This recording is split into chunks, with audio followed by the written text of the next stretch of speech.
I'd like to begin with a question for you to think about this morning. In fact, two questions. What is a revisionist historian? What do they do? Apparently, you're looking at one right now, according to some. Is being called a revisionist a good thing or a bad thing? Does the term convey negative or positive connotations?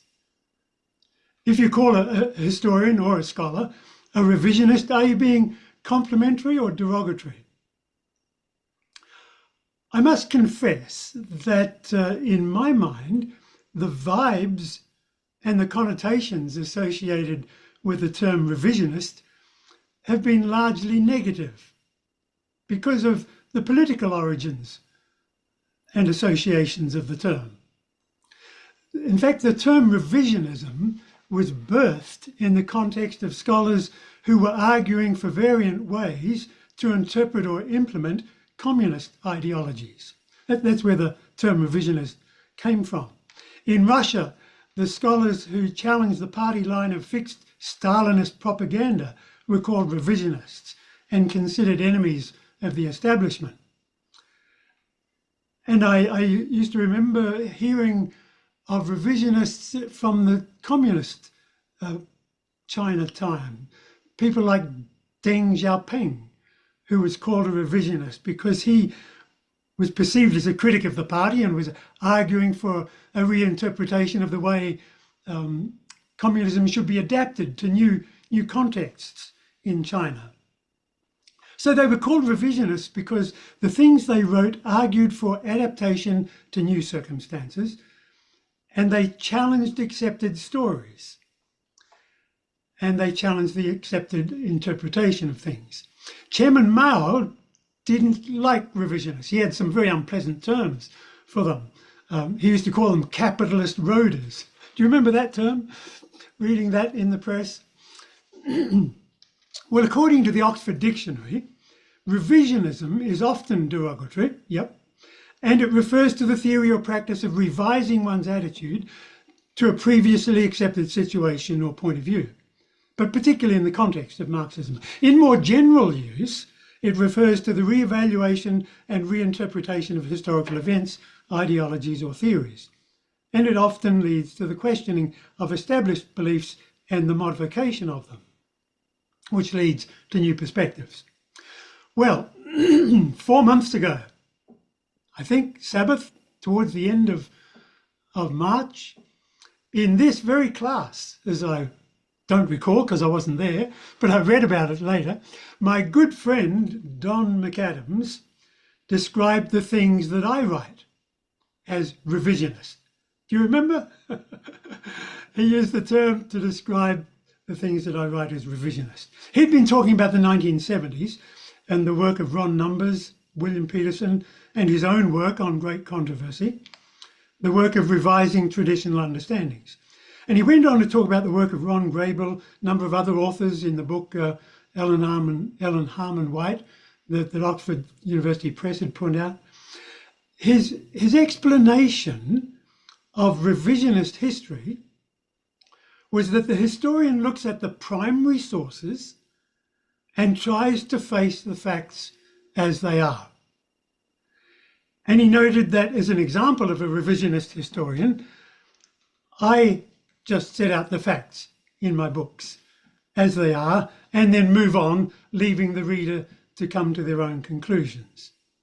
Well, I think I do that. I try to do that. But then I say to myself, shouldn't every historian try and do that? Set the facts as they are and either interpret them for the reader where it's necessary, or let the reader draw their own conclusions from the information. One of the things that revisionist historians do, I think, is when they look at this data set, when they look at the information, they may see new relationships or see things in different perspectives, the same data, the same information, but with new perspectives, they may see new relationships, and that leads to new insights. So sometimes that's what revisionist historians do. But what I think is different since the 1950s is not just that the facts are left to speak for themselves, but that there are many new facts to consider. There's much more additional information that wasn't available before or wasn't accessible before. New data sets, new diary records, new pieces of correspondence that were not available before, that fill in the gaps, that maybe add to perspectives. Maybe in the past we just had one perspective on a set of issues or a set of problems. And it's the availability of these new sources that requires an expanded explanation. And sometimes, I think, a corrected explanation, because the old data had gaps in it or represented only one side of an issue. So a revised understanding, in fact, becomes necessary to accommodate all the new data as well as the old data. That's particularly true in the field of Adventist studies. And I think it's particularly true in the field of Ellen White studies. And it's here that I'd like to begin to share my screen, if I can find it. There it is. So can you see that okay? Yes. The chapter that we're thinking about today from the book Reclaiming the Prophet is chapter 3. And I noticed that shorthand, Lauren referred to it as RTP, Reclaiming the Prophet. I think there might be some who would prefer the acronym RIP, Let Her Rest in Peace, or Let the Book Rest in Peace. We don't want to see it. Let's just put it back on the shelf and not make it available. Well, we're looking at chapter 3 today, Messenger with a New England Style. And I want to highlight the fact, as I do in the beginning of the chapter that I write, chapter 3, that we are in fact dealing with a very much expanded database these days. Since 2015, for example, we've got the entire corpus of Ellen White's transcripts now available online. And we have now, for the first time since 2015, which is a decade ago already, the incoming correspondence that people wrote to Ellen White that was previously tucked away in folders. You had to go search it out. If you knew about something, you had to dig around and find it. Now it's available online. Not all of the incoming correspondence, because tragically, back not long after Ellen White died, Willie White and an assistant were sorting through the incoming correspondence, and much of it they thought may not have been relevant, or maybe it exposed people's inner thoughts or inner practices too radically, and so they destroyed it. They burned it. But what we have left is now available, the incoming correspondence. We also have James White's letter files available and Willie White's voluminous letter files available. And so there's new sources available to us from that, new primary sources. But then we also had a lot of study done in the last decade. 15 in-depth critical biographies that look at those who worked with Ellen White in close relationship. Some of those biographies are, in fact, biographies of Ellen White and those she associated with. We have many new pieces of correspondence, many new diaries available, oral histories available that weren't available before, and many studies and dissertations. So all of that we have together with a century of reflection on the life and ministry of Ellen White. That, in fact, is a huge database. And I just want to highlight some of it here. From traditional perspectives, there's been a huge burst of writing just in the last decade. I want to highlight that this is very recent material that's available. I mean, the book by Alberto Tim in 2015 on the gift of prophecy in history and today in the church. Judd Lake's book on Ellen White Under Fire, Merlin Burt's book, Understanding Ellen White, the Encyclopedia by Denny Fortan and Jerry Moon, which is a huge contribution, 2014, and a more popular book by Marion de Berg, 2017, Stories from Sunnyside. So a lot of new material. And then there have been doctoral dissertations written recently. Ted Levtroff's book on reception history of Ellen White. How did the church respond to her over the years? And a similar study by Dennis Kaiser, very good works, both of these. And then just very recently, 2024, Dennis Kaiser's annotated book on letters and manuscripts, all of the documents from 1860 to 1863, with annotations about who the letters are written to and their families and their problems.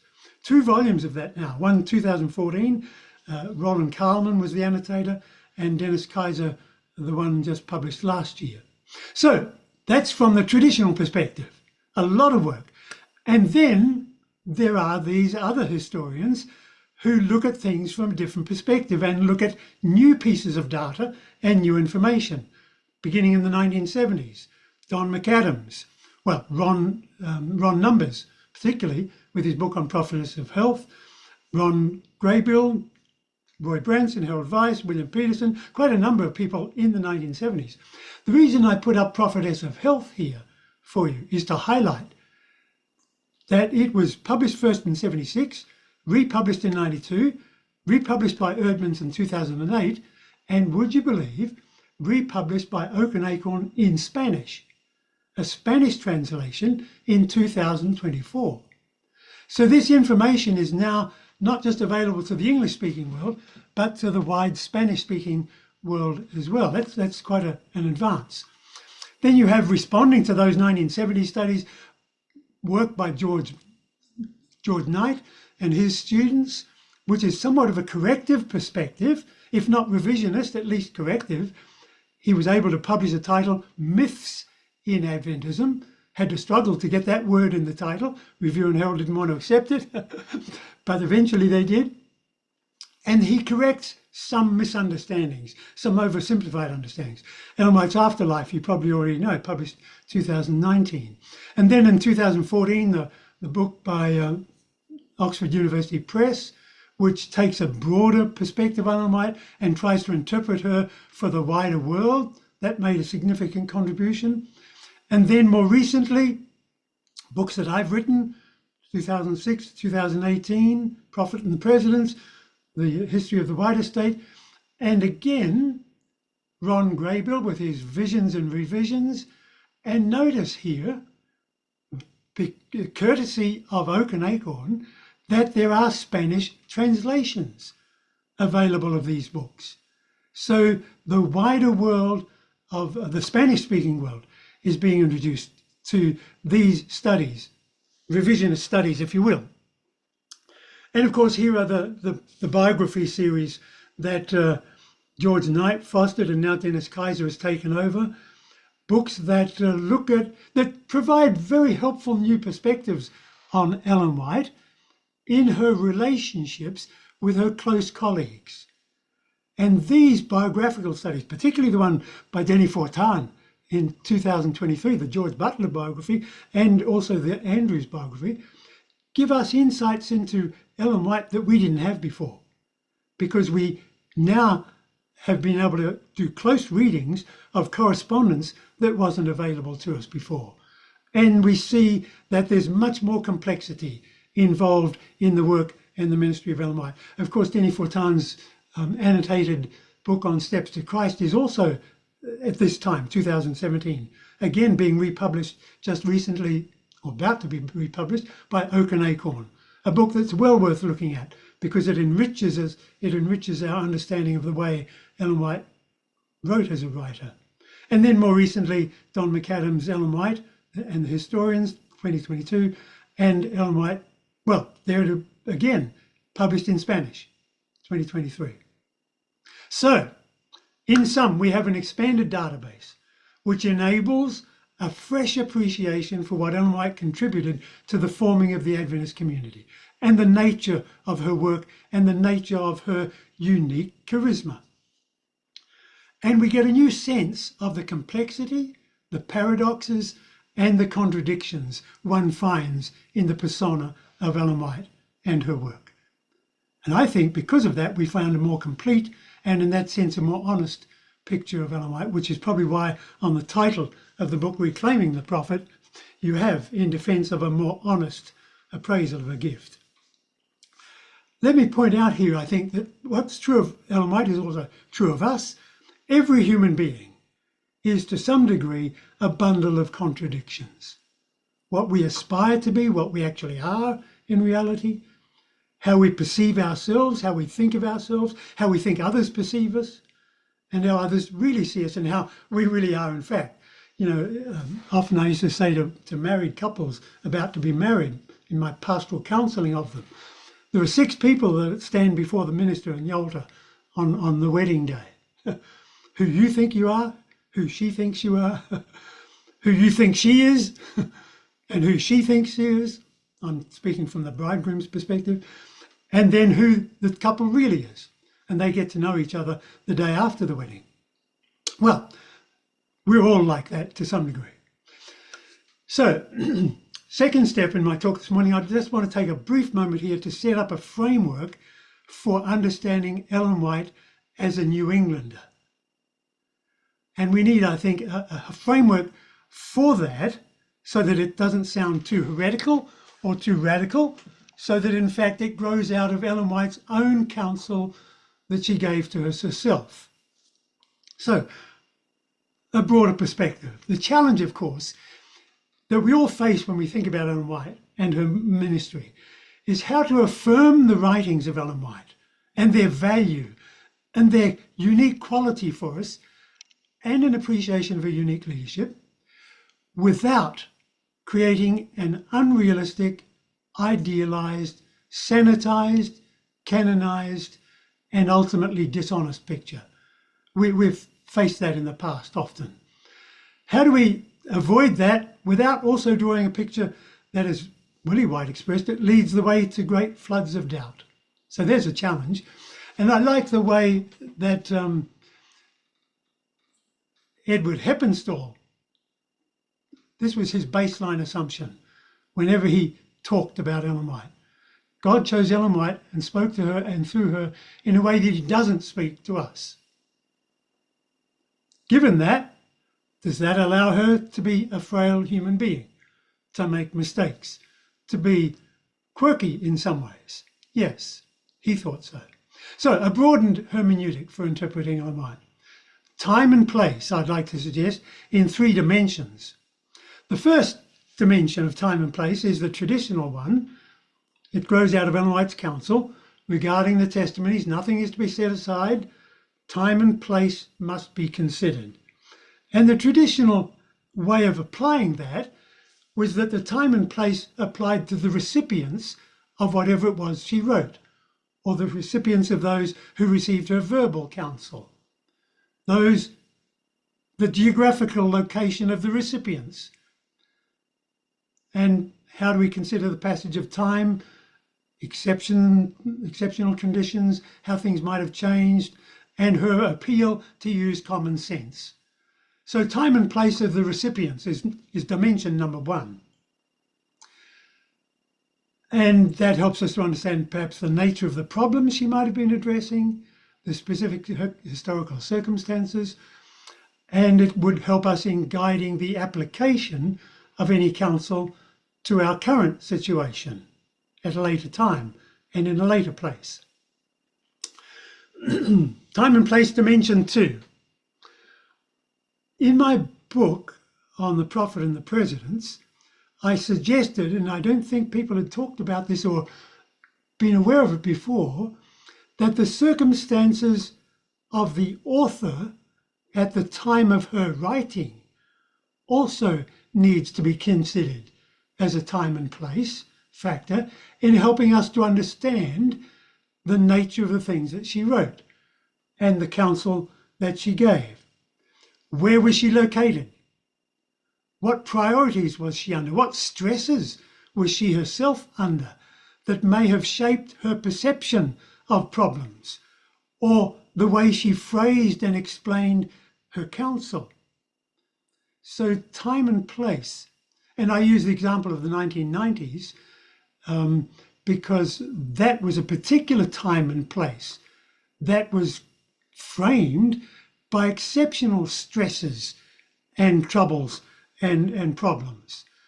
And the literature that we have from the 1990s, no, from the 1890s, sorry, let's get the right decade here.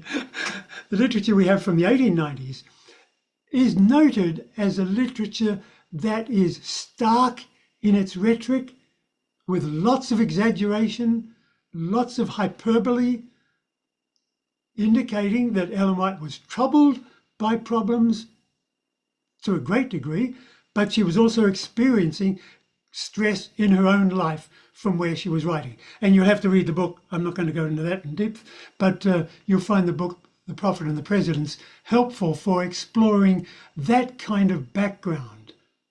And you'll notice that the original title for the book was intended to be, or original subtitle, was intended to be Ellen White's influence on the politics of the early Adventist church, not just the leadership. Well, let's skip beyond that. Oh, it was a period, one of the most formative and controversial periods, the 1890s. So that's dimension number 2, time and place.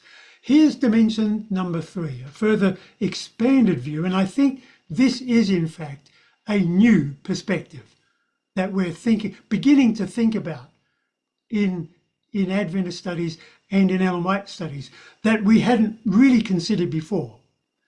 The author as a person, formed and shaped by her culture, her heritage, her temperament, her childhood experience, and her family background.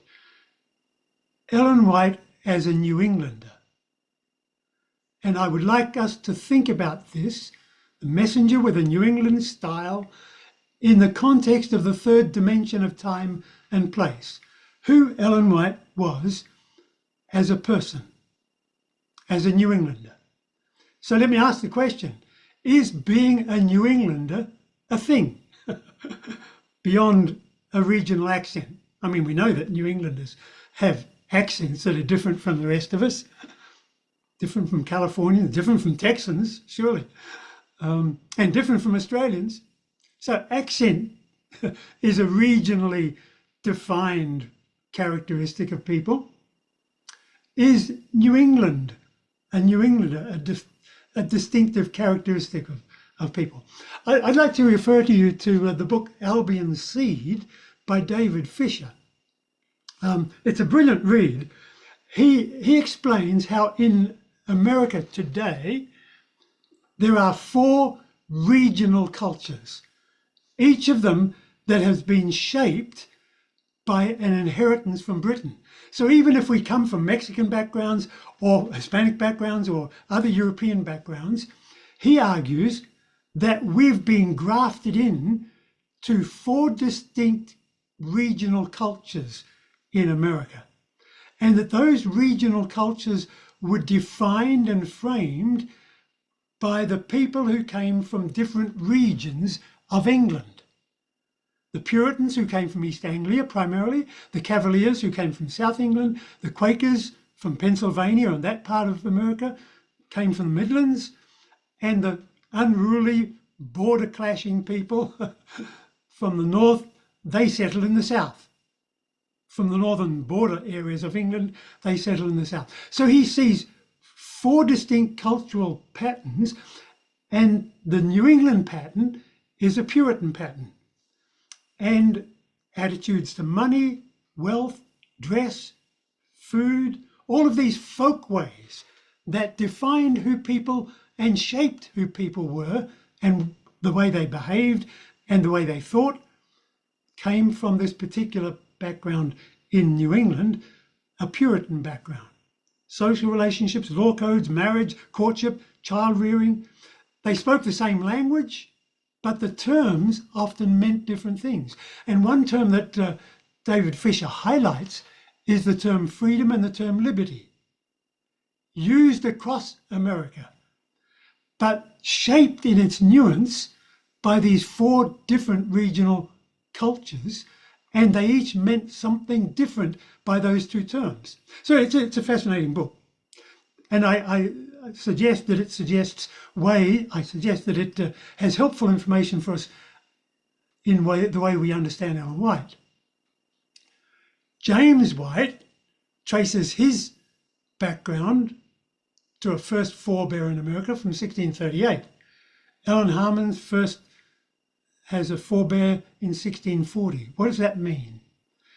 That for more than 4 generations, these two people had deep, deep roots in New England culture, in Puritan New England culture, and they were shaped by it. Gerald Wheeler, in his biography of James White, says if James White had been born elsewhere, he would have been a different person.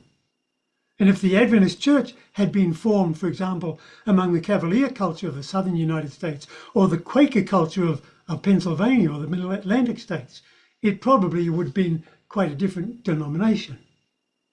That's a rather bold statement to make, but I think he's right in that. So let's think a little more closely about Ellen White as a New Englander.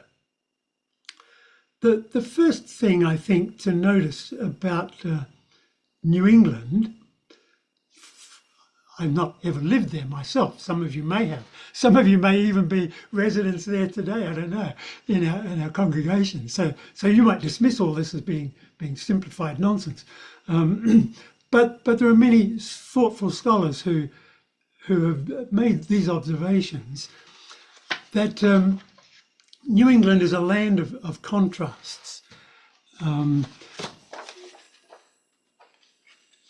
Henry Adams was an observer of New England culture, and he made the comment that the chief charm of New England as a place on the map was the harshness of its contrasts and its extremes in sensibilities. The violence of its contrasts shaped and moulded its people. So its people were shaped by the climate and the geography of the place, the harsh rocky terrain, the dense bushlands. And Ellen White and James had been shaped by at least 4 generations of this kind of culture, this kind of environment. Long winters, dense forests, rocky soil, but bright, brief, warm summers. So things tended to be seen in extremes, says Henry James. Or Henry Adams, sorry. Then, out of this kind of context, there grew a deep sense of Puritan heritage brought across from England, a heritage that fostered thriftiness, generosity, a deep, deep sense of driving duty, and that these attitudes were reinforced by the climate. Winter was always coming. You always had a duty to prepare for winter or you'd be caught short-handed. And you needed along the way to be generous to those in need of help. And you needed to be generous for the poor. So that was part of this deep-rooted culture that shaped Ellen White and her husband James. Along with that, a number of observers have stated that the contrasts in climate and the seeing of things in extremes, and that's an oversimplification, and it's not true of everybody, of course, but we're talking about broad generalities here, is that New Englanders tended also to find themselves easily in conflict, and they would take offence fairly readily. Conflict over a border of property, where the heap of stones was meant to have been put to determine where your property ended and where another began. Property over financial conflict over financial transactions, over family conflict. And those conflicts, I don't know whether because of the long winter, but tended to be nourished and nurtured. And the pain of plain speaking and confronting language in the midst of conflict, gave injury, and people took offence, and they nurtured the anger and they nurtured the sense of offence for long periods, so that, I don't know if this is absolutely true, but a tendency to grudge bearing. Now that may be unfair, but certainly we see these patterns in James, and I think also to some degree in Ellen. And these were nurtured and facilitated by a culture of plain speech. So let me reflect a little more on plain speech, the culture of plain speech that was characteristic of New England culture. Actually, the idea of plain speech has its origins with Quaker, the Quaker folk. They didn't like ornate speech or the use of honorifics. They didn't refer to people as doctor or elder or even pastor. They just wanted plain name, sometimes brother or sister. So the origins of plain speech came from the desire on the part of Quakers to avoid honorifics. But then it morphed into a concern with being frank and honest with each other, even if it hurt your feelings, even if it sort of offended your sensibilities. You're going to lay it out here. This is really what I think about you and about this situation or your behavior. So the idea of frank speech or plain speech came to be associated with honesty of speech, and you weren't really being honest with each other if you were trying to be diplomatic or you're trying to be nice. Plain speech required of you to be brutally frank and honest from your perspective. That became linked with a culture of reproof and rebuke.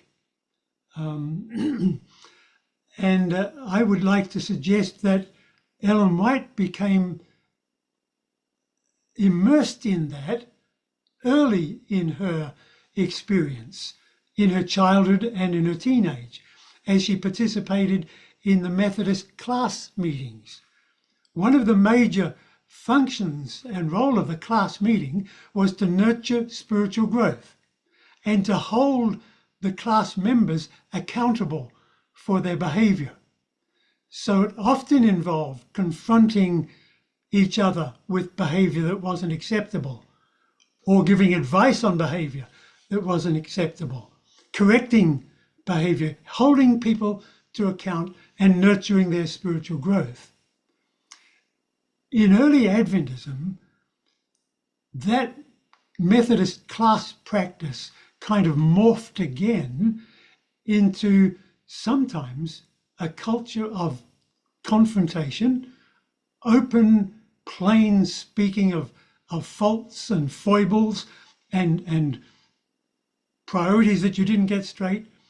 And sometimes it led to public shaming.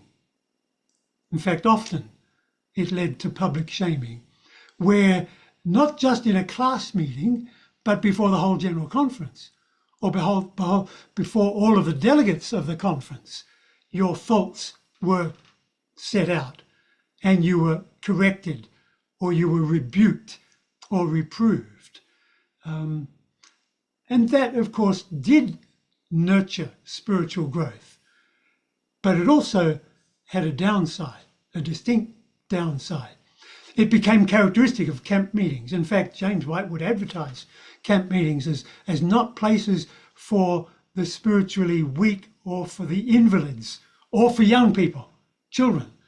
It was only a place for those who were spiritually robust, who could cope with being told that they were backsliding and that they were in error and they needed to straighten things out publicly in front of the congregation. So the idea of camp meeting being a place of affliction and correction and somehow in a murky way, spiritual nurture became characteristic, growing out of New England and spreading out across the West. A question that suggests itself is, was this approach to plain speech on the part of Ellen White, was it as much an expression of temperament and culture as it was of a sense of divine mandate and ministry, or were all those things mixed up together? And you can't tease them out. The question that confronted John Andrews and others in early Adventism was whether this ministry of rebuke and reproof that Ellen White felt that she had been given and called to, whether in the context of the New Testament, in the sense of admonishing one another, as Paul suggests, whether the admonishing and the reproving and the rebuking was not to be also a more communal effort, not just from one person. But when others tried it, it didn't work. John Andrews found that out. And it didn't work in other places. When John Andrews went to Europe and tried to use the term backsliding for his new congregation, it brought great resistance. And when he tried to use plain speech with his Sabbath keepers in Switzerland, why, that just didn't work at all. It lost him. They thought he was abusing them, and they took great offence. And there was a huge period there of culture conflict. And John Andrews had to pause, back up, and redo things in his first attempt to take the gospel to, or the Sabbath and the mission of the church to Switzerland. So there was a downside to this culture of plain speech, and certainly there was a downside to James White's plain speech. Ellen White found herself having to defend her husband for his cutting and slashing. And when you look at, this is in my perspective on the development of Adventism, in many senses that was necessary if the church was going to stay together.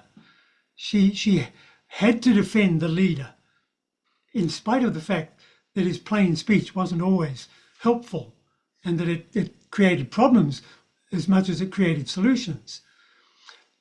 James White, in fact, bragged about his plain speaking. When he was out in California, it became almost a badge of honour that he was known for this. This is who James White is.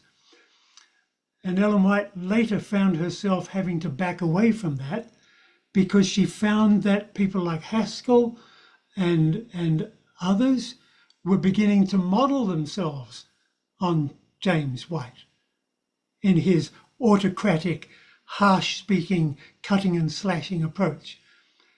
And she observed later in her life that the reason James didn't have more acceptance as a leader in his last years of his life was because of this overemphasis on autocratic and unkind speaking.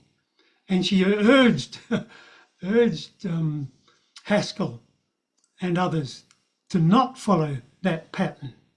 So plain speech was a problem for, well, it had many virtues, of course, but it did have a downside.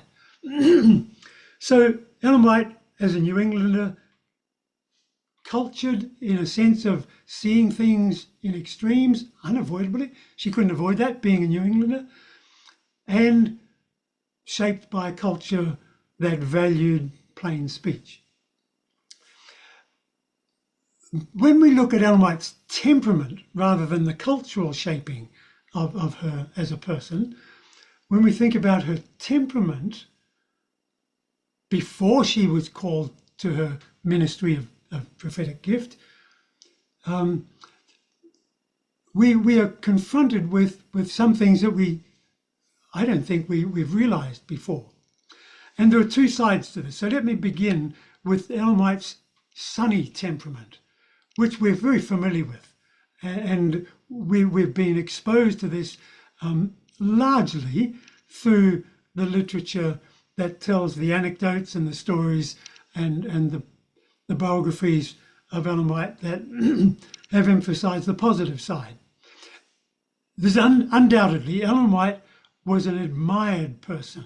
When you read the autograph album that was made for 2 volumes, 1900, many warm stories and many warm comments about her warmth as a neighbour, her caring attitude to helping the poor, to helping those who were sick, the way she went out of her way to be helpful to people, her ability to read people's motives and her ability to help people give with counsel, her personal warmth, her empathy is clearly a striking feature of her personality.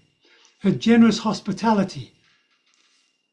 Those who sat at her table could speak of her not as a raconteur, but as someone who took the lead in conversation and always had stories to tell and always had things to say. Her daughter-in-law said there was never a pause in the conversation around her table. So she was sociable. She was gutsy. She was adventurous, living in a tent in her 60s, operating with a long drop toilet out in the backyard. So she was a person of many positive characteristics and features to admire. On the flip side, I don't think today can avoid taking note of some of the downside of her upbringing and of her temperament. She grew up with a Methodist upbringing, a strict Methodist home that valued puritanical piety and an approach to fun that saw fun as not something that should characterize a home. In fact, John Wesley had laid it out in the legislation for Wesleyan schools that play and fun were not part of the curriculum. Work, yes, in the garden, learning carpentry, cleaning the dormitories, learning plumbing. Work was admirable and should be our preoccupation. But play should never be a word that comes into a child's vocabulary or the parent's vocabulary. So he's very strict on that. And Ellen White grew up in that kind of environment where amusement was just not. In fact, she says that she records of her childhood that it was characterized by very little by way of amusing things. It was characterized by duty and work and chores and making the family productive as an economic unit. We also know that her family was a tightly controlled family and that she herself, maybe I'm talking about this, yes, she was a very strong-willed person, but she was expected to obey by her parents. She tells of one occasion as a child where she made some complaint about the requirements of a parent and stomped out of the room. She doesn't say she slammed the door behind her, but you get that feeling that that's the dynamic of the interchange, and her mother calls her back and demands that she repeat what she just said, which was clearly offensive. And Ellen White says that her mother just did not allow that kind of exchange in conversations between parent and child. So obedience, strict duty, no idleness, everything was serious. And no light music, no music that wasn't religious. Could you imagine? For us today, that sounds extreme, doesn't it? But that was the climate in Ellen White's Methodist family and her Methodist church. No light books, no light reading, no light music, only religious music. So no concerts, museums other than religious ones. She grew up with a limited interest in culture, and that reflected itself in her later life. That's part of the shaping of her, I don't know, well, that's family as much as temperament, isn't it? But it's interesting that when she went to went to Europe. She went to churches. She never went to museums or art galleries. When she was in New Zealand visiting, she admired the landscape, admired the lofty hills, the mountaintops and the huge trees, but she never went to a Maori marae to inquire about Maori culture, carvings, Maori dress. She didn't even go to the Parliament building in Wellington, and she lived just a few blocks away from it. So her interest in culture was shaped by family upbringing, larger culture of New England, perhaps Puritan culture, and I think her temperament. I think we also need to notice in Ellen White's early background a tendency to judgmentalism. Before ever she was called to a ministry of reproof and rebuke. Do you remember the story when she was baptized? I think she's age 14, and she's standing there on the platform about to be welcomed in to church fellowship in her Methodist church or Christian Connection church there in Portland. And there are two of them standing there to be welcomed into fellowship that day. She's in plain dress, and the girl standing beside her is wearing earrings and a bonnet and ribbons. And in Ellen White's heart at that moment is an attitude of condemnation of her fellow person being received into church fellowship.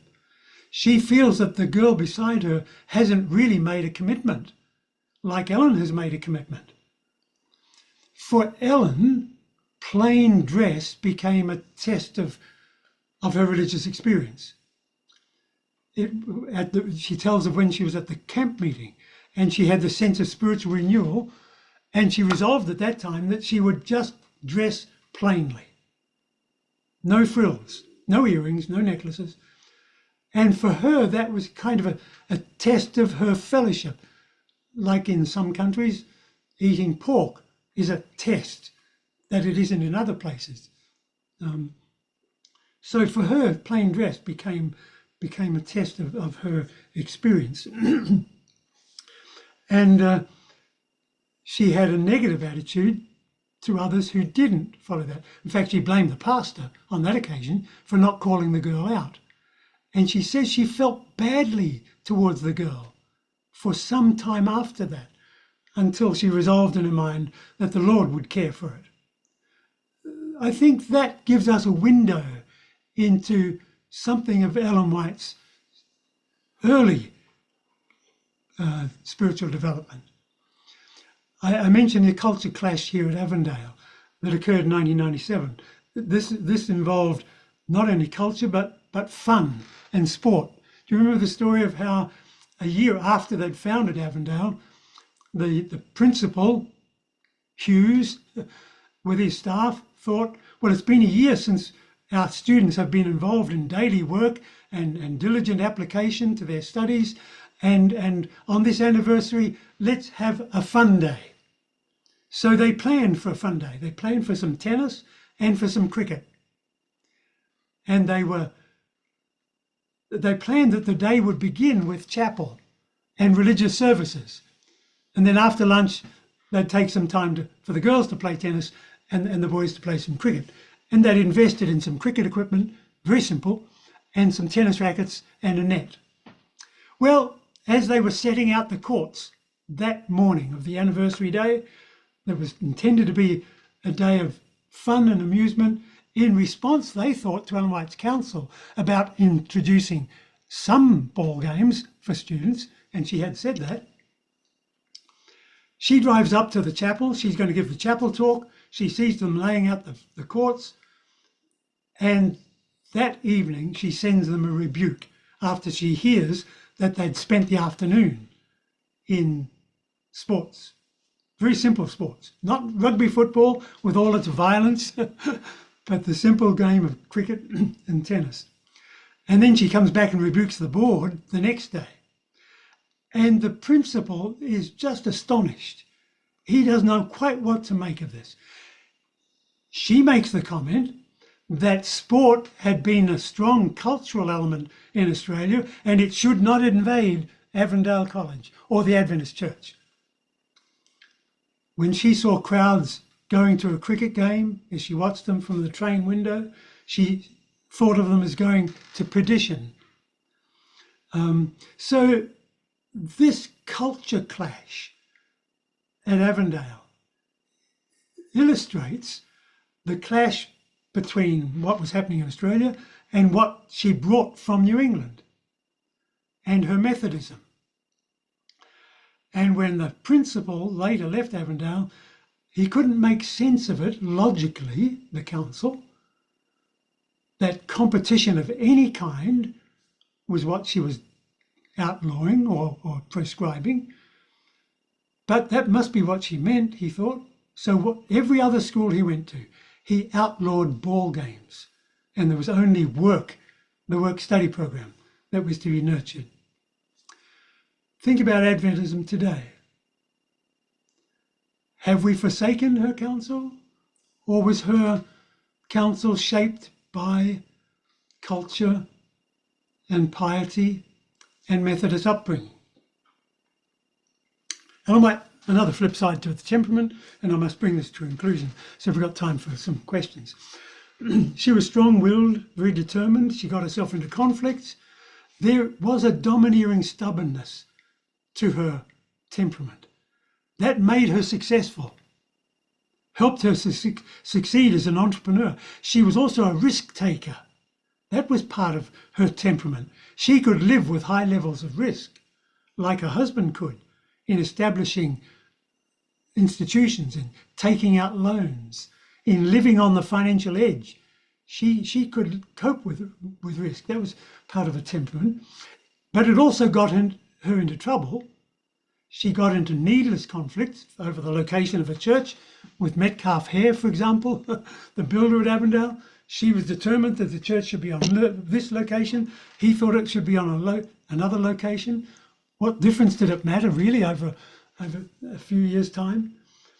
But that was part of her stubbornness. That was also manifest in her early childhood and upbringing. And then one last thing I think we need to notice here is that Ellen White speaks of herself before her call to ministry as a very sensitive soul, as hypersensitive. She doesn't use the word hypersensitive, but she does describe herself. Let me see if I can find the statement that she makes here. She speaks of herself in this early period of her life, in her early adolescence, as being often miserable, for my feelings were keenly sensitive. She says that she wished she could be like her sister, her twin sister, Elizabeth, and that she could weep out her frustrations and weep out her sense of being wronged and her sense of being neglected and her sense of being treated unfairly. But she couldn't. And she tells us that. She bottled them up and became melancholic, churning thoughts and emotions. This is in those early years before her call to ministry. And in these early years, again, before her call to ministry, her sensitivity, her hypersensitivity, is observed when she attended religious meetings where the emotional climate went up and they developed a lot of enthusiasm in the meeting. And Ellen White tells us that on numerous occasions as an early teen, she experienced physical collapse, fell on the floor. Now, her term for it was being slain by the Spirit.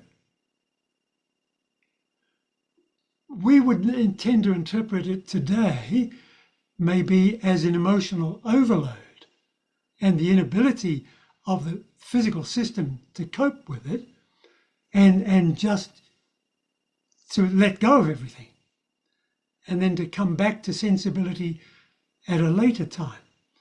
So the sense of hypersensitivity, keenly sensitive, feeling things very intensely, she says. Do you know people like that? Who feel things very intensely? If they're disappointed, it's a shock. Or if it's a disappointment, they actually physically feel pain in the heart somehow. Or they have a panic attack and they can't breathe physically. That was characteristic of Ellen White. And we see that manifesting itself repeatedly in her later life. There are a couple of examples I'd like to use to illustrate this, that highlight for us a window into her temperament and her hypersensitivity. And maybe later how God used that, but at least that was part of who she was as a person, with her temperament and her personality. She was very sensitive about the charges of fanaticism. She'd been on the edges of fanaticism, to some degree had been involved in it, saw its results and pulled back, and then gave her ministry to helping people avoid fanaticism. In 1894, in Battle Creek, there was an outburst of possible fanaticism again, with faith healing going to extremes, and a new outbreak of the gift of prophecy in a young woman who was sending messages to people. And she had written some things to Battle Creek saying that the loud cry had already started and people ought to move out of Battle Creek. That led to a real estate crash in the city, prompted by things that she'd written. She was a bit sensitive about that. In the midst of all that, W.H. Littlejohn, an esteemed and respected pastor in Battle Creek, wrote a couple of articles in the Review in which he recounted fanaticism in the Millerite period and in early Adventist experience, and it talked about Millerites being 7 feet deep in fanaticism in around Portland, Maine, and talked about people he knew who were involved in it. And in this two-part article, he talked about the fact that he was glad Adventism had moved beyond that. Well, when those two articles reached Australia in 1894 and Ellen White read them, they cut fairly close to home for her. Here she was struggling to make Adventism representable in a colony, a British colony, and here was the church paper talking about fanaticism and early Adventist experience, 7 feet deep in fanaticism. And she took great offense to that. So sensitive was she about the topic and so keenly sensitive in her temperament that she actually had a physical collapse and was out of action for 3 days. She couldn't sleep. She was physically sick because she read 2 articles in a church paper. And she describes the event and talks about being like under a cart, crushed by sheaves on a cart. She thought she was going to die. She actually felt physical distress from reading about an account of fanaticism in Portland. A couple of years later, confronted with conflict in a church, again, her physical reaction was extreme. She collapsed for 2 days and experienced vomiting, problems with her blood pressure, couldn't work, couldn't sleep, and slowly recovered. Her son, Willie White, had to go to some lengths to prevent her reading newspapers at times, because she would read an account of a shipwreck or of a train crash where many people were injured or people drowned in a shipwreck, and she couldn't sleep at night because it kept churning her thoughts and her imagination. Keenly sensitive in that kind of a part of a temperament. That led also to problems with insomnia. Well, we've gone beyond time, Lawrence. I need to wind up here, but she suffered badly from insomnia. She could counsel others about correcting it. She couldn't correct it herself. She took some steps to try and correct it. She would have a massage for an hour before going to bed. She would have someone comb her hair out for half an hour, which leads me to an observation about high maintenance. To some degree, not being disrespectful here, to some degree, Ellen White was a high maintenance person. She needed a large staff, not just because of her work and her commitments to writing and preaching, but to some degree because of who she was as a person. She needed a cook, she needed a seamstress, she needed a nurse, she needed a housekeeper, she needed a personal attendant who would comb her hair in the evening and give her a massage for an hour. This is during the period when she's in Kurumba. That was expensive. Then she needed editorial helpers as well. To someone in a prominent role, that's not unusual perhaps. I mean, you read the biography of Mark Twain. He was also a high maintenance person who required servants and staff around him, and he was highly productive. But Ellen White's high maintenance was somewhat related to temperament. She was very sensitive to tobacco smoke. She didn't like loud noise coming from the dining room on a ship. She didn't like being near a tavern, couldn't cope with a loud noise like that.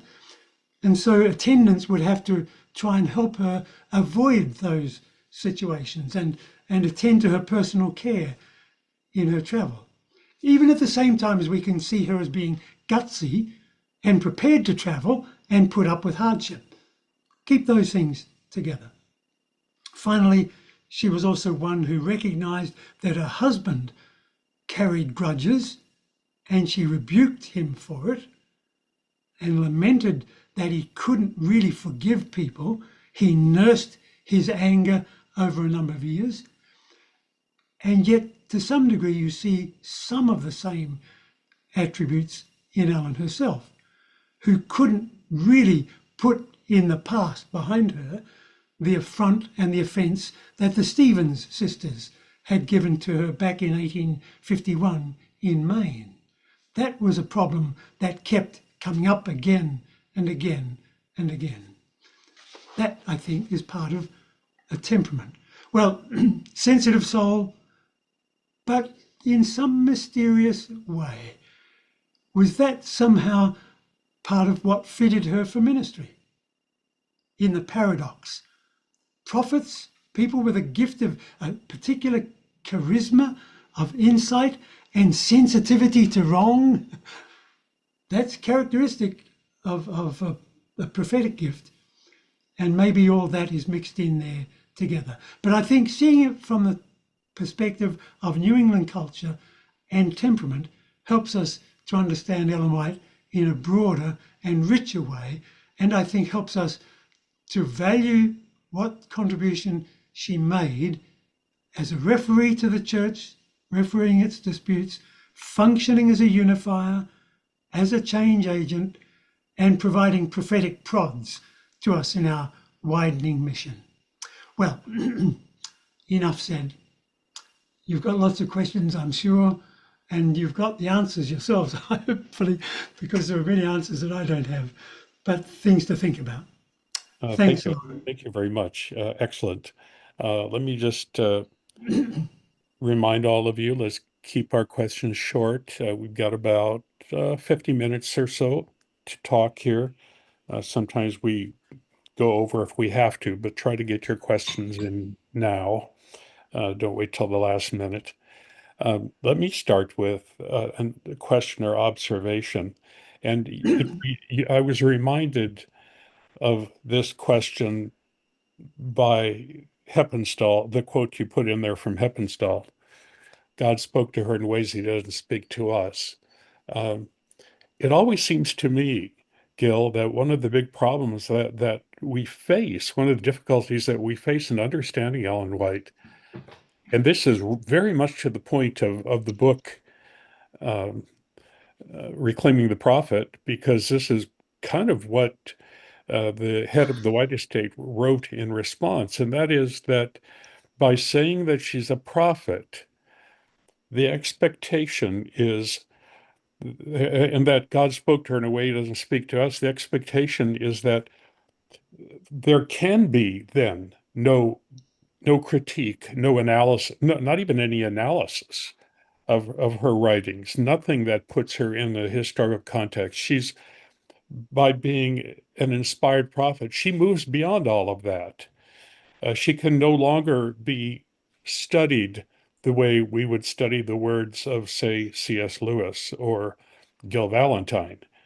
Um, she and that response by the White Estate was sort of along those lines, wasn't it? It was, no, you don't have the right to look at her in this way because she was an inspired person.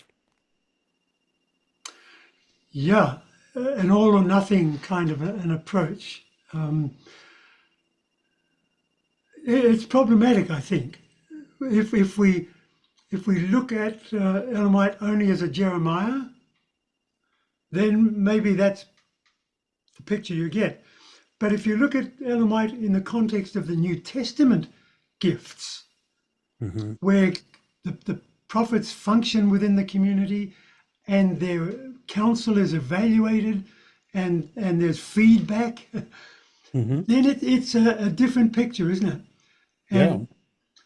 And one of the helpful things that Willie White came up with towards the end of his life, where he was wrestling with the fact that this oracle amongst us was soon going to not be here, and the living voice of the charisma was going to be in a box and put in a grave.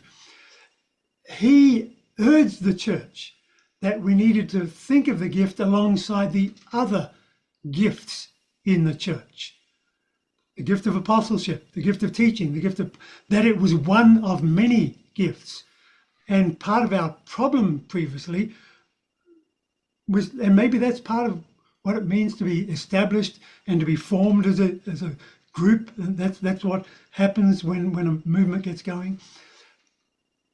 But the need to critique and evaluate, he was suggesting, is just is it comes from the New Testament itself. Mm. Yeah, and you and I have both seen situations where Adventist interpreters, theologians, have been more willing to do analysis of Bible writers than they are of Ellen White. Yeah. Mm. She was our modern prophet. We don't have to do any analyzing Yeah. of her. Yeah, it's very interesting phenomena. Eduardo, Before you leave that alone, let me yeah, just raise a question here, and let's come back to it after we've had all the other all questions, right. because we might not have time for it. But it occurred to me as I was thinking about this for today, and I was newly aware of all the material that has been published about Ellen White in the last decade or so. You Mhm, know, it's mhm, it's a huge flourishing of evaluating and reassessing and approving and admiring and honouring all together. And yet this is a lady who lived back 100 years ago now, more than 100 years ago, and we compare with people like Mary Baker Eddy and Joseph Smith and Anna Lee. They're the comparative ones. mhm. And I just finished reading Matthew Taylor's book, The Violent Shall Take It by Force, in which he says that the most prominent and influential prophet today in America is Cindy Jacobs. Mhm. Have we heard of her in Adventism? Do No. we see her as a threat to democracy? For she is. Yeah. But on a scale way beyond what we're imagining with Ellen White in the 19th century and comparing her with her peers. There's a Mhm. huge movement in the Christian world today. But, I introduced that just as an afterthought that I had as I reflected on the preparation this week. And let's come back to it later after we've dealt with some more Yeah. practical I did. questions. Back to this topic of being able to analyze Ellen White. One of the interesting phenomena I saw in my lifetime when I was in the seminary, I took classes from George Rice. You probably know George. He Yeah, was, yeah, and George was a really good teacher on exegesis, and I really got a lot from it. But I do remember that there was a great push even back then to say we don't do higher criticism. We don't yeah. evaluate. We don't do source criticism. We don't do form criticism. We don't do any of those things. And it wasn't too long after that that George wrote a book saying, "Hey, it's not so bad for Ellen White to copy because Luke copied. Yeah, working It's Luke. okay. Luke copied, so Ellen White can copy." And Yeah, I thought that was one of the most ironic things that I saw happening. yeah. Uh, let's Eduardo, keep your comment question succinct, please. Go ahead. I'll try. Gil, I read your article last week. Let me make an argument so I can make my question.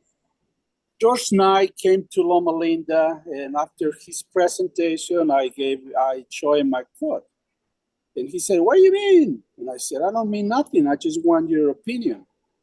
"Oh, I'll give it to you later." Okay. I gave him my email. A few years later at the GC session, I saw him walking and I said, "Dr. Knight, let me show you something." I show him the same quote. And he said, "Loma Linda." "Yes, sir. You promised me an answer." And this is about 10 years ago, and I haven't received any answer. George Knight said, Sister White was like Dr. Kellogg, grasping for power. And I can prove that she was not like Kellogg in that particular. So I think that your argument is your assessment. Like George Knight is his assessment, but I don't think it's correct. And remember, I told you. Do you have a question, Eduardo? Ask a question of Dr. Okay, Valentine. Gil, is this your understanding, your particular perception, or you can prove it that she was influenced by the New England character? Okay, thank you. Well, Eduardo, I come from south of the equator, and I'm an Australian. Is it okay to say that Australians can be blunt and assertive compared to Thai people? I lived for 6 years in Thailand. In Thailand, people don't confront each other. They avoid that. It's a cultural value. And as you grow up in Thailand, you cannot avoid that. You are shaped by it. So, in that sense, it's unavoidable that we're shaped by where we are born, the families that shape us, and the culture that shapes them. I don't think that negates the way that God uses a person. In fact, it may be one of the ways that God is able to use the person more effectively. The Apostle Paul is a good example, who was used because of temperament and abilities. So I don't see it as a negative, Eduardo. I see it as a positive and is inevitable in some way. But we just haven't understood it or explained it before. And just one other observation on your power, your note about Ellen White and power. You're right. I don't think she was like Kellogg.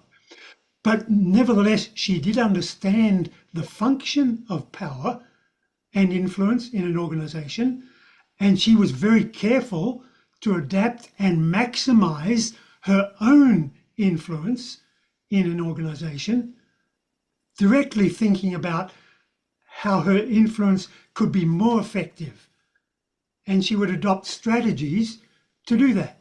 Sometimes she would withhold an offering. Sometimes she would make a larger donation in order to motivate others to do it. So the function of power and authority and influence within an organization, she was astute and intuitive and understood. She didn't use the same language that we do to describe it, but nevertheless, she understood it and worked within that context. Thanks for your observation. Very helpful. Thank you. I think a lot of us are bothered by her rather blunt and open and public rebukes of people. And I think that's a place where I see her overreaching, if you will. Linda, would you ask a question of Dr. Valentine? Thank you, Lauren. Thank you, Dr. Valentine. I love your presentation. I like Ellen G. White, but I do critique her the same way I do Lewis. I don't accept everything she says. I love some things, and I'm really with some things she says that has helped me. But in no way am I putting up there with Mary like I used to when I was a Catholic a long time ago. No way. The question I would like to ask you is and when people come up to be baptized, like if I come up to be baptized, instead of asking if I have a belief in Jesus Christ as my Savior from sin and have accepted his sacrifice, why are all these 28, 29 doctrinal beliefs, and were they shaped by were they shaped by Ellen White? Because I don't see where that plays a part in a person being baptized into a church. To me, that's a growth issue. So those are my questions. Yeah, that's a good question, Linda. I think a lot of us have wondered about those fundamental beliefs. And do you think Ellen White would have liked 28 fundamental beliefs, Gil? Well, there you have the paradox again, don't you? She didn't like her own in the Methodist Church. They had a creed, and she disagreed with it. Parts of it. Her creed in Methodist Church, as she was baptized, the one she was baptized into, and the creed she had to accept, talked about God being without body and parts. That was a statement in her Methodist creed. And she didn't agree with that. She thought of God in physical terms. So she was anti-creedal in that sense. I don't know, she didn't ever address the issue of creeds, and Adventists didn't address the creeds until, I guess, the 1930s, where an existential threat confronted the church over theology, and that's when we began to feel the need to put things in writing, and ever since then it's become more detailed and more specific. And maybe that's inevitable as the community grows, although I don't think so. I don't think it needs to be, but it's a danger. And when I used to baptize people I was a youth pastor, pastor of church, I would study with them the teachings of the Bible as understood by Adventists, and we'd go through the 27. But when it came to the baptismal font, there were two things. Jesus is Lord, and I want to be part of his body, part of the church. And that was the confession at the waters of baptism. And that's what I think still should be. That's been my pastoral practice. Or there's a famous quote of her husband where he's very disparaging of creeds, as I recall. Yeah. Interesting. Linda, that's a good question. All right. Richard Fiola, did I say that correctly? Let me make you unmuted here. We've got a bit of an echo, Richard. You have to turn your speaker off. I think I'm changing rooms here. Bill Valentine in one of his books mentions the incident in which I think Ellen and James were part of the gang that disfellowshipped about 90% of Battle Creek Church, which speaks to her strictness and some of the attitudes you're describing. It was several months later that she suggested that it might have been unwise. The same pattern was used when Butler published his articles in the Review on Inspiration, which had we accepted as a church, we had been saved from the fundamentalist excesses of the 30s and 40s and 50s. She said months again later that those shouldn't have been written. I wonder if you could speak to both those, both timing of some of her messages, and they correct me in the details of that anecdote from Battle Creek. Yeah, no, thanks, Richard, for the questions. Good questions. The episode in Battle Creek highlights, I think, for us the fact that Ellen and James were concerned to establish their authority in the community. It was being challenged. And I think, looking at it from this perspective, the defense of the authority was an overreaction. Clean the church out until we come back together and we have the leadership recognized.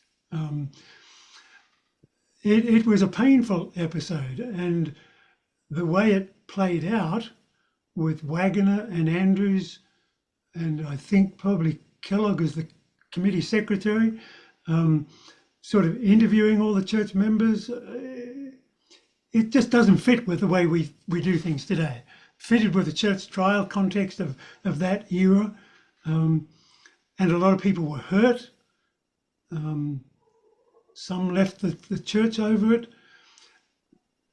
and it was just messy, a very messy affair. And it highlights the kind of incongruities. They were working through learning what it meant to be church, I think, to some degree. Uriah Smith is excluded from the church, would you believe, on that occasion, but he continues to serve as secretary of the General Conference. How do you put that together?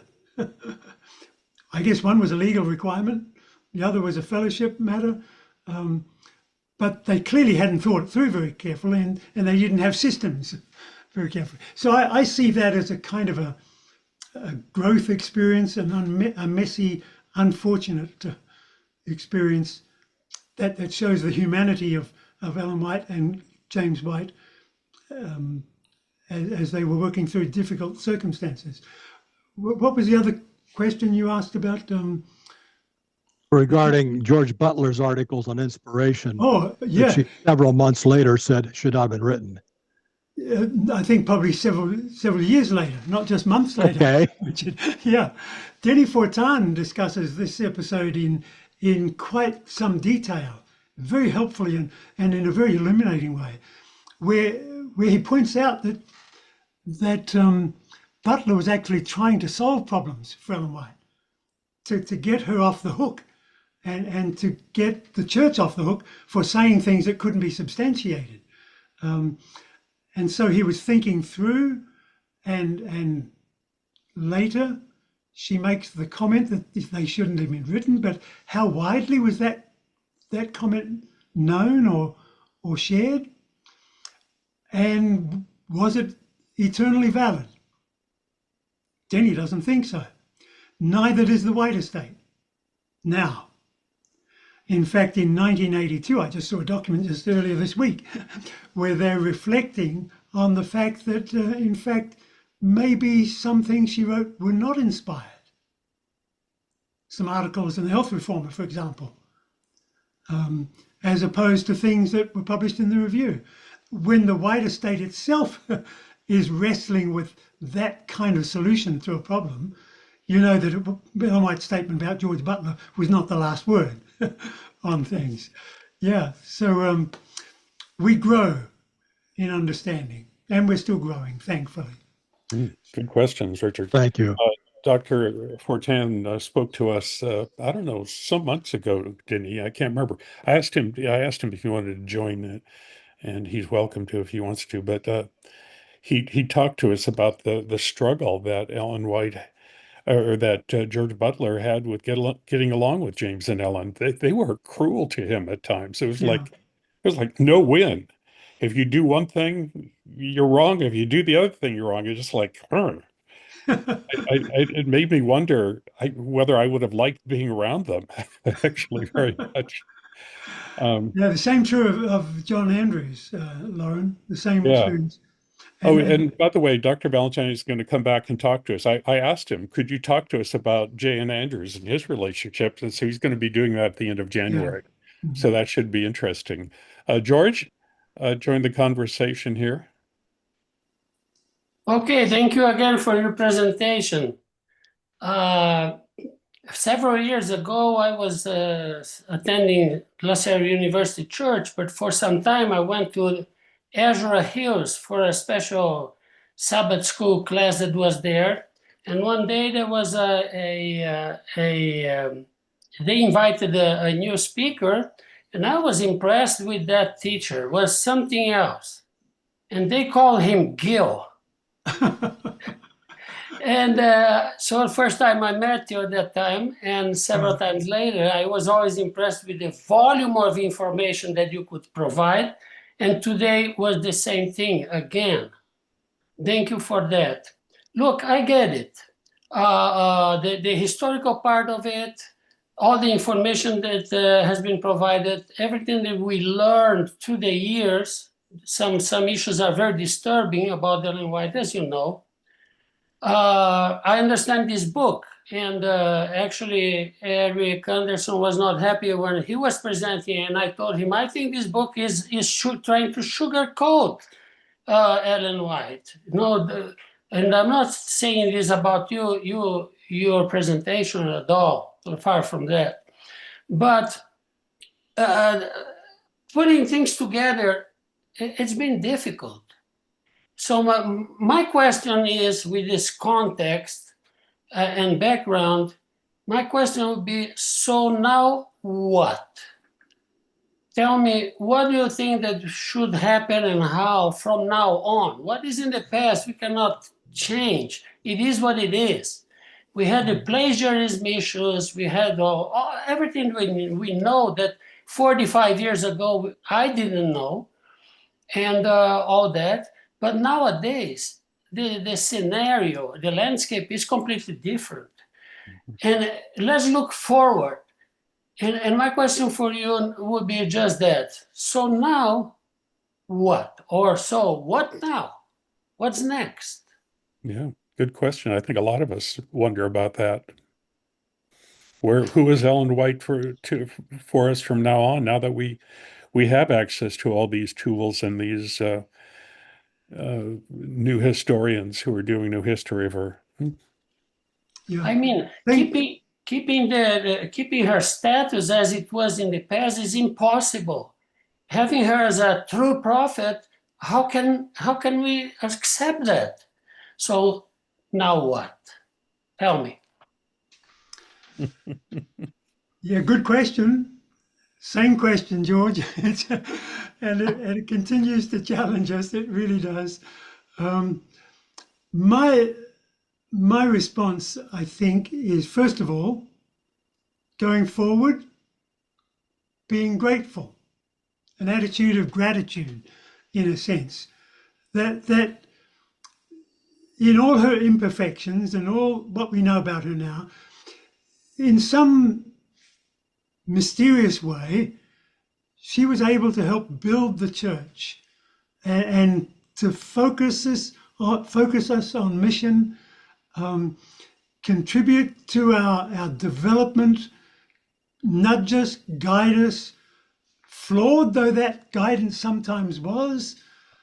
When sometimes the referee blows the whistle, they blow it because that's the way they see the play, and it may not have been accurate, but the whistle was blown, and so we stop playing, we start again. I don't know if that's a helpful metaphor, but for me it is, because I see her role in that way in the church. I don't know. Well, certainly her authority has to be modified as we go forward. I think that's something we have worked through and are still working through, that her authority was formative, not normative. Scripture is normative, but her authority is not normative in that way. And I think making that distinction is helpful for us. Seeing the value of her still as unifying. Here's a paradox. you know. And I don't know how to resolve this one. But it's often said that Ellen White has a wax nose. You point it this way, she says this thing. You point the nose that way, she says another thing. And that's still true. And maybe the diversity of what she says at different times and different locations can be valued by different strands within Adventism, and that's a way of, in fact, keeping us together still.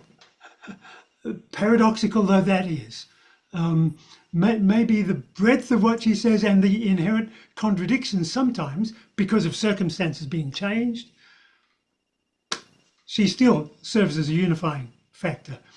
But certainly not as a determiner of doctrine or of the teachings of Scripture. We know now that's not possible. And the Ellen White estate people knew it several years ago. We have become aware of it since. Encouraging young people to read 19th century language, that's a challenge. And maybe the process will winnow down Ellen White's to a more condensed, memorable, meaningful, remembering part of her corpus rather than the huge thing. Maybe that's a process that we'll have to see going forwards. I guess we've seen that happen with Great Controversy, where you've got just a little publication, not the whole book, but one on the essence of the Great Hope. Can you imagine the Great Controversy being called the Great Hope? A reduced version of it? Yeah. That's happened. So maybe that's part of the way forward as well. You know, George, the where it bothers me the most is when I see people say we have to we can't accept any idea that Ellen White's, even if it's not in Scripture, we have to let Ellen White interpret our Bible, even if she wants to add something to it, if she wants to add details. The Bible doesn't say that, but Ellen White says it. That bothers me a lot. As long as we can't believe anything that isn't in Ellen White, I'm not sure that we're really understanding her correctly. Gil, at some point we need to have a good hermeneutic for understanding Ellen White, it seems to me. And I'm not sure we do so far. The next person who has their hand up is Nikki. Nikki, I don't know your other name, but I'm glad that you're here, and welcome. And please join the conversation. Thank you. I really appreciate the presentation. I have a two-part question here. My question is, as we come to a more balanced understanding of Ellen White, do you see an openness in the church to helping the wider membership see her in that light as well? And if more members developed that balanced view, how do you think it might influence or change the church? You put your finger on a real problem there, Nikki. Thanks for the question, because that's the problem we're facing with the book at the moment, isn't it? The fact that they've taken this book off the market because they feel that it shouldn't be published by an Adventist press. I'm not sure why they see problems with it, actually. Some suggest they feel that it hasn't affirmed the uniqueness of her gift or the supernatural dimensions of her gift. But I see the book as doing that. In my chapter, I talk about her having a distinctive charisma. We may talk about it in different ways. I think the word inspiration carries a lot of baggage with it because we've loaded ideas onto that term that don't travel well with the experience of Ellen White. But a genuine charisma used by God in a way that he doesn't use me. I mean, God uses me in a way that he doesn't use other people too. But when I read the letters of Ellen White, and I do that frequently, there is a spirit to spirit speaking through them that you don't get in other places. So I am sometimes inclined to say, wow, you know, when I've read a letter, she was saying that to the person. She had that insight, unique. So I'm quite prepared to acknowledge that as part of the phenomenon that we're encountering here. Whether there's a readiness for the church to move forward, I wish there was. There are going to be some meetings in the next 2 or 3 weeks talking about the future of the book. I hope they can resolve that the book is able to be shared by people. And the difference that it would make, Nikki, I think, to the church is that we would have far less disillusioned people who grow up with an image of Ellen White and a concept of her that the reality doesn't fit with, the reality in the data. And they get discouraged and disillusioned and throw out the whole thing. I think if we were to have a much more balanced, realistic, more 360-degree perspective on Ellen White, we would have less disappointment and less fallout. So thank you for your question. I think it's very perceptive. Yeah.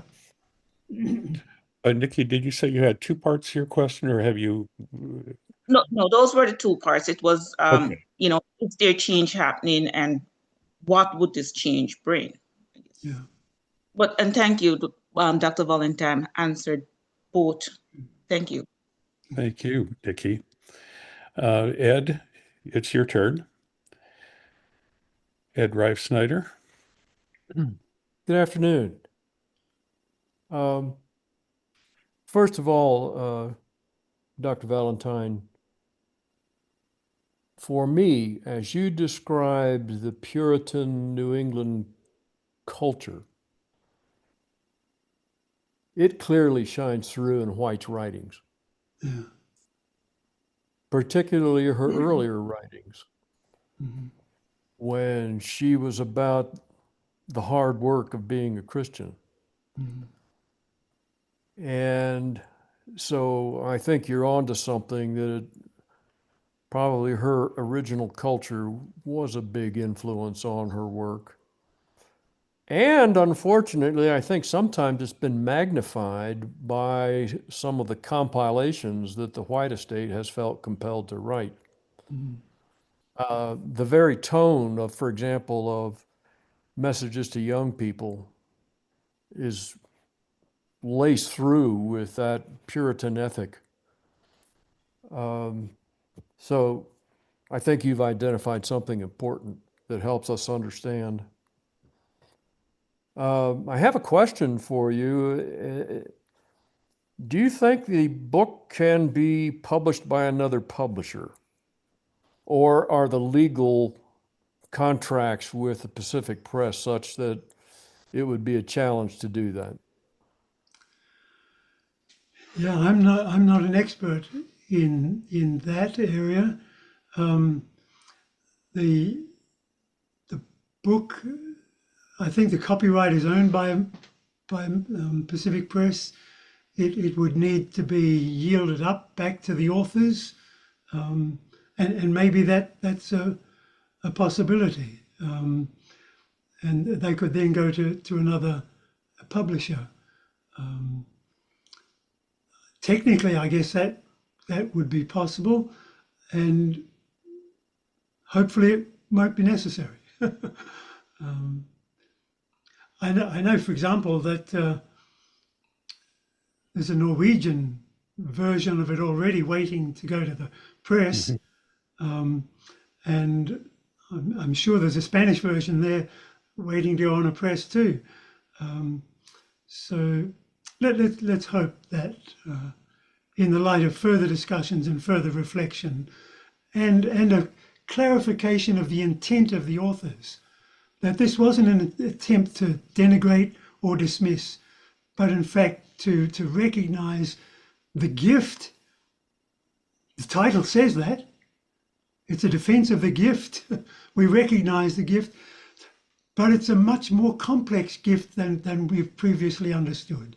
And I think to allow the phenomenon of the gift to stand with its imperfections and its uniqueness is part of the art of moving forward. Yeah. Yes. Just one quick follow-up. Actually, it's a follow-up to George's question, which I thought was insightful. I sometimes get a little weary of this dialogue.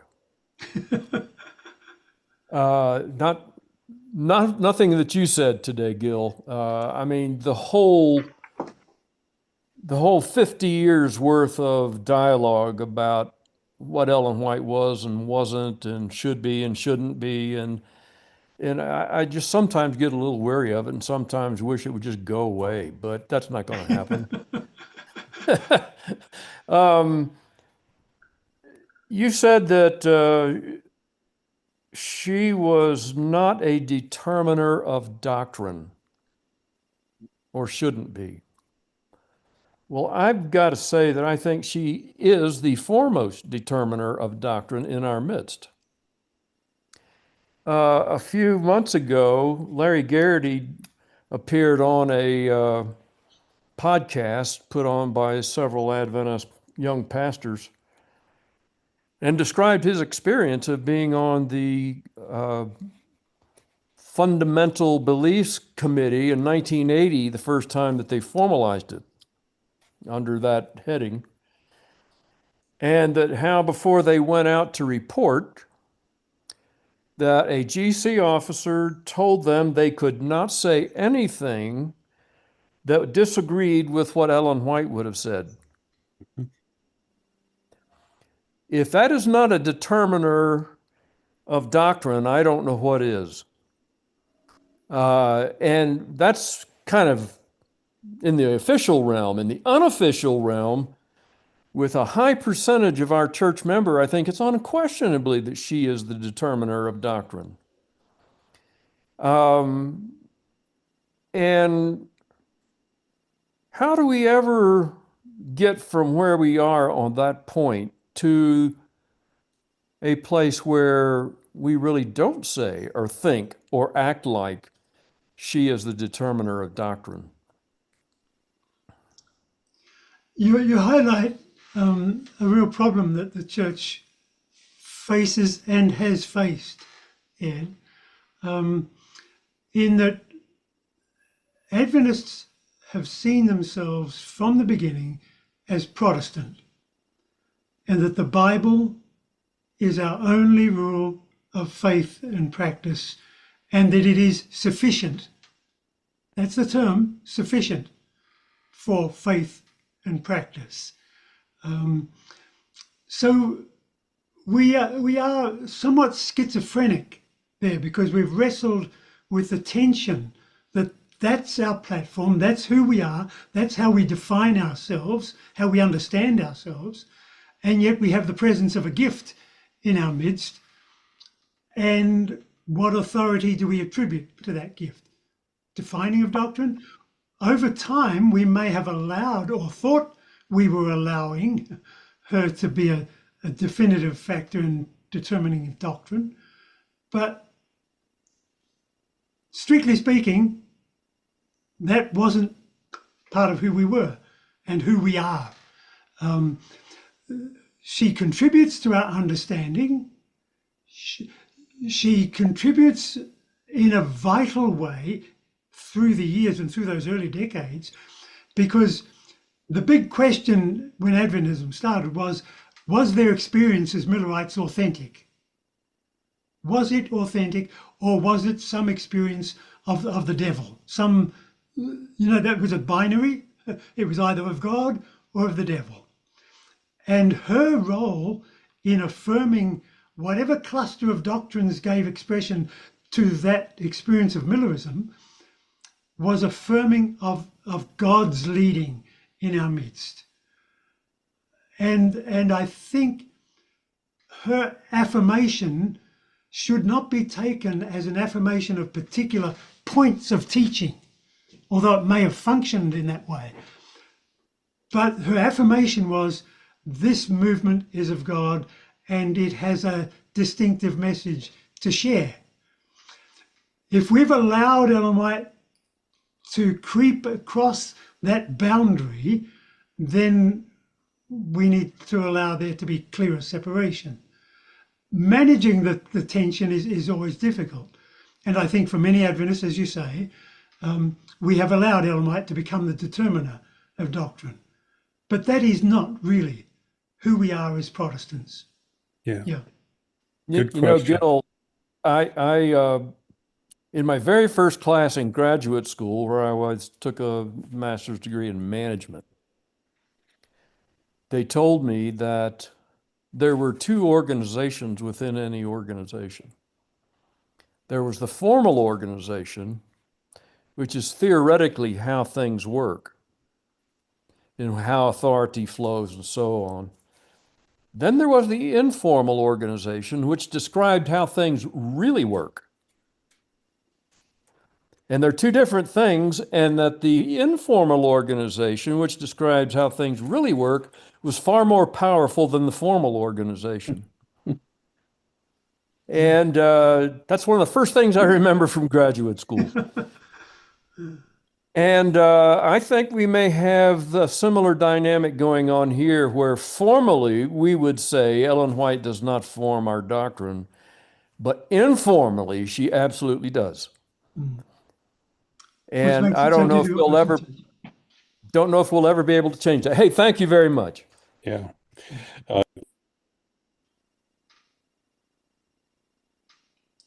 You're muted, Lauren. Oh, thank you.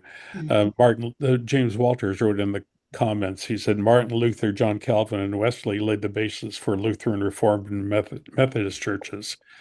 They were never considered inerrant prophets. And he said, those religious traditions have had an easier time dismissing ideas of the founders that no longer seem relevant. I think that's probably where a lot of us wish we could go to, is respecting Ellen White, but not regarding her as holy. Yeah. Ed Zerkwitz, your turn. Yes, thank you for your valuable instruction here, Gilbert. And my question has to do with depth versus accessibility, and I'll just get to that in a moment. I was just looking at some stats about in the Adventist Church, belief that Ellen White was a true prophet. So the global Adventist average is, in this summary I found, 80 to 90%. Latin America, Africa, and the Philippines, it's over 90% acceptance. North America can vary by ages, 70 to 85%. Europe is 50 to 70%. And of course, the official church position is that she was a true prophet. Now, I want to get to this idea of depth or scholarly depth versus accessibility. So what I mean by that is there are many good scholars like yourself who have gone into documentation and history and so forth and made some wonderful evidentiary, if you like, facts known to the Adventist world, so to speak. But accessibility is how many people actually have access or choose to have access to that kind of information. And when I look at these stats, and there's been a lot of works like yourself over many years now, but I would come to the conclusion that it's very, very low. You know, so we're on a platform right now that appreciates and is interested in scholarly depth. But I think in the Adventist world membership and so forth, there's very little of that. And because of that, things aren't really going to change much, because Adventists don't have time, aren't interested, don't understand, don't want to accept, and etc. What's your thoughts on that? You've identified a huge problem, I think, Ed, and that is that scholarship can happen within small circles and almost become elitist in that sense, and doesn't impact on the popular church or the church Adventism as it's practiced in a vernacular way, in local churches. So that's a huge gap to build. You know, the depth and the scope is really a challenge. I would hope, I guess, that over time, and it will take some time, that new generations of leaders will take on board the scholarly discussion and the input and the analysis. The fact that the first reevaluations were made back in the 1970s are still kind of surfacing and shaping and molding the church, however slowly. You can see development, not as much as we would like. And I think because much of the church is young and comes to the church new, that it's always going to be a problem. But hopefully, leaders and the educational process will make the material available so that it does become more common knowledge, and we have less impetus to have this superficial, anecdotal, only favourable stories about Ellen White. One thing that I think is in our favour, in favour of the hope, is that the clock is still ticking. Time is our friend as well as our enemy. You know, it's an enemy to old ideas and a friend to new. And maybe this is optimistic, maybe hubristic, but I think progress in that sense is inevitable. It might take time, but I think once information and perspectives are out there in shaping leadership, at least, then slowly it will shape the church. I hope I'm not too optimistic and too sunny, but I'm hopeful that that's what will happen. But you do identify the problem, Ed. Thank you. And some of my younger friends say to me, we're sort of ignoring the conflict and sort of ignoring Ellen White as well. And I kind of think that's where some of them are. Those of us who really got pummeled by Ellen White are having a harder time ignoring this conflict. I'm going to try to get it. If you can hold on, I'm going to try to get Kevin and Steve in. At least Emmanuel has already spoken, I think. No, Emmanuel hasn't spoken. It was Eduardo that spoke. But I'm going to try to get these in. Can you hold on for just a little bit? Sure. Okay, Kevin. Yeah, I'll try to make Emmanuel. it brief, Lauren. Yeah.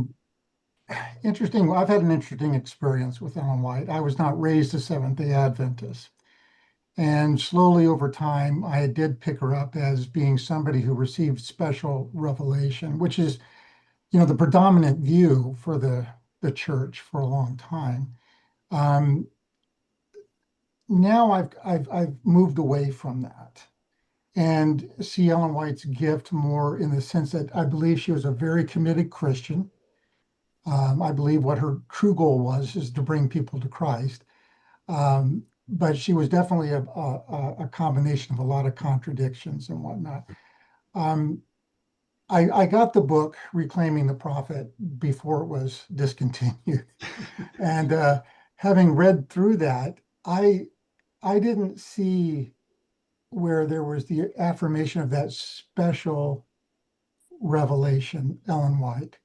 I see her as a very strong leader, as I said, a strong Christian. I think she had some good intuition, but I'm not so sure. I think the intensities really in her life, you just spoke about those intensities, very intense person, had a lot to play on the, quote, visions that she felt she received. I just wondered if you could comment more on that in that area of between the special revelation and the fact that she was, I think, a definite Christian through the whole process. Thank you. Yeah, thanks, Kevin. Thanks, Kevin.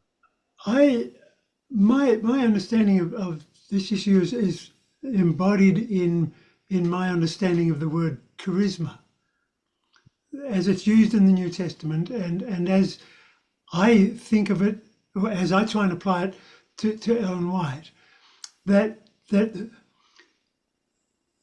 the burden that she sensed, the sense of a compulsion to share an insight or seeing something that other people didn't see, and how to explain that other than you could call it special revelation.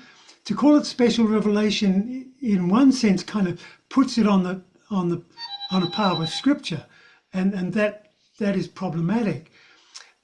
If it's divinely inspired insight about whether a person should be less selfish, whether they should give more money on the offerings, or whether they should marry this person or not that person,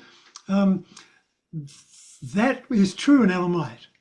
And that's what I see being reflected in the charisma that she had and exercised in our midst. It was distinctive.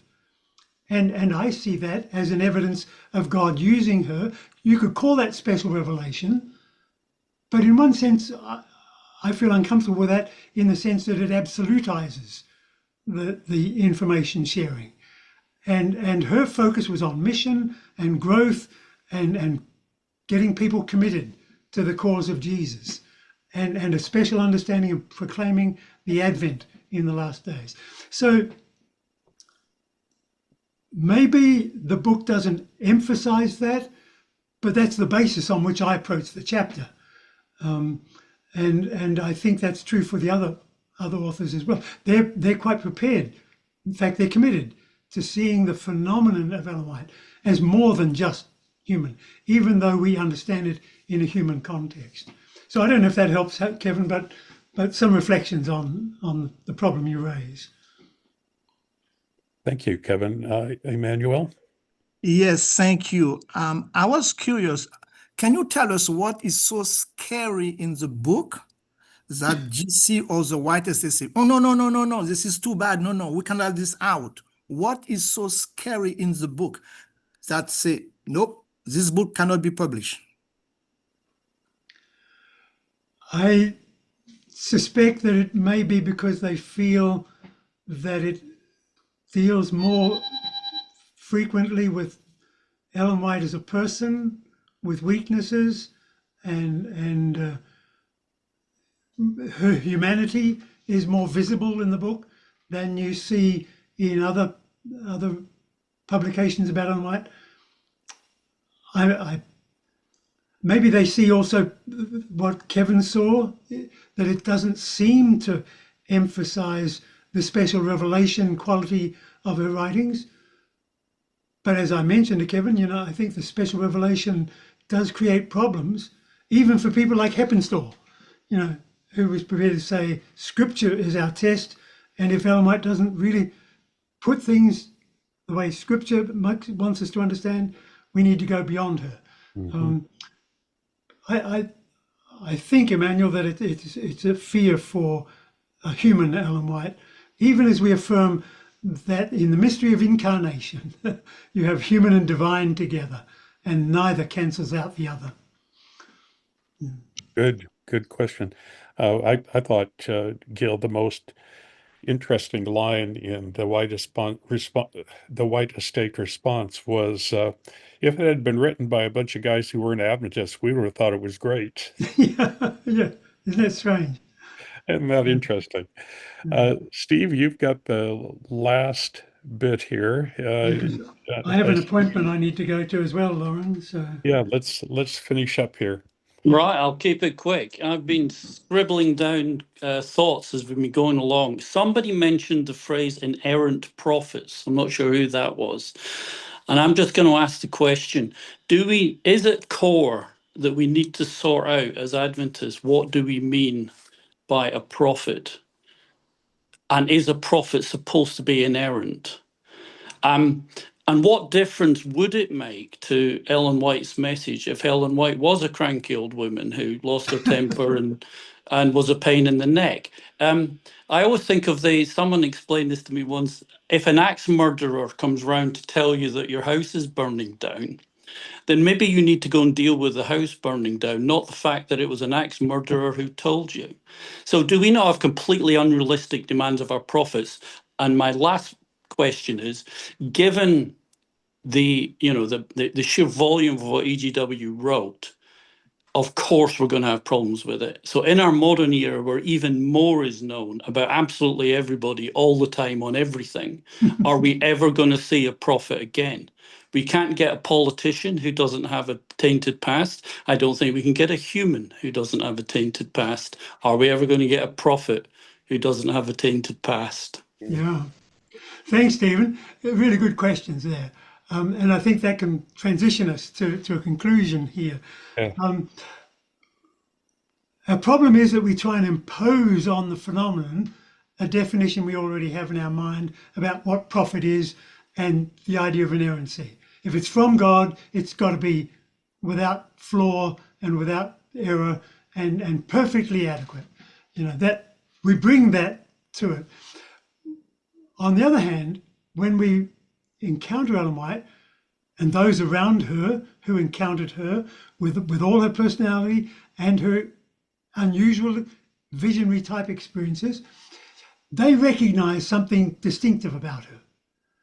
And they affirmed that God was in that work, in her, gifting her in a unique, distinctive way. And the reality is that she was not perfect. Those that responded to her letters would sometimes point that out. You got that wrong, Ellen. I didn't go to the library every day this week. There were people who were prepared to say that. Some of the institutions she tried to establish didn't last. They were poorly placed. We've come to that recognition slowly.